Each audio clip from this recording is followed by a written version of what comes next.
That's Mutt by Leon Thomas on the new Mix 107.3. It's Mix Mornings with Darrin in the Pepsi Zero Sugar Studios. And I got an email a while back about something that was unique. I'd never heard of the phrase dryland mushing before. So we got Katherine in studio to tell us a little bit more about it. You reached out with some of these details about this is a type of sport. Now, when I think mushing, I think of Alaska and the Iditarod and huskies all strapped to a sled, that kind of thing. What is dry land mushing?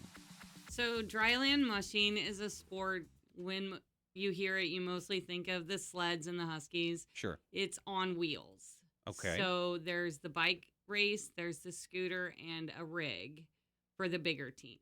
Okay. All right. So how does one even begin to find out about something like this, much less get involved with it? So I've always had a passion for working dogs. Mm-hmm. Grew up with working dogs. It's just something that I kind of fell into. And right now it's a growing sport because there's also canicross, which is running with your dog harnessed to you with all the proper equipment. So it is growing. So that's running with your dog on purpose as opposed to when your dog finds a squirrel and you just have to go along with it. Yeah. Okay. Kind of. But they do find squirrels and you do have to go along with them. But yes, it is on purpose. And that's just another great sport. Awesome. Part of dryland mushing. Awesome. So how long have you been doing this? I have been racing approximately 4 years. Okay. Getting serious the last 2. When did you first hear about it? What kind of prompted you to say, this is for me? I acquired from a friend of a racing kennel out west when we lived in Utah. He gifted me a beautiful Alaskan Husky, and I have just pursued it ever since. So you got a Husky, you're in Iowa, so not so much of the long snowy stretches. Right. But we do have plenty of trails.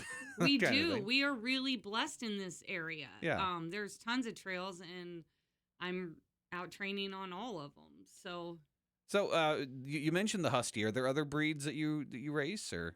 Yeah. So the sport has they do have a registered breed, which are the Huskies and the northern breeds, but they have an all breed, and that is a different breed. It's usually Greyhound based with some Alaskan splashed in there, and one of my pups, Mac.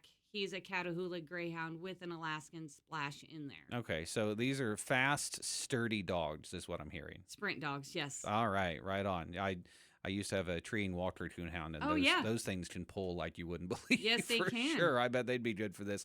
Now, I see here that this is not just a recreational thing. This is an organized sport. You represented Team USA last year at the World Championships. Is that right? Yes, that is correct. I was honored to represent Team USA in Minocqua, Wisconsin last year, along with all of my other Team USA friends and mushers, and just putting on that Team USA vest and getting out there and doing our best was a pretty magical experience. So, this is something that's worldwide, right? I mean, yeah. How many other countries were there that you can name anyway? Goodness.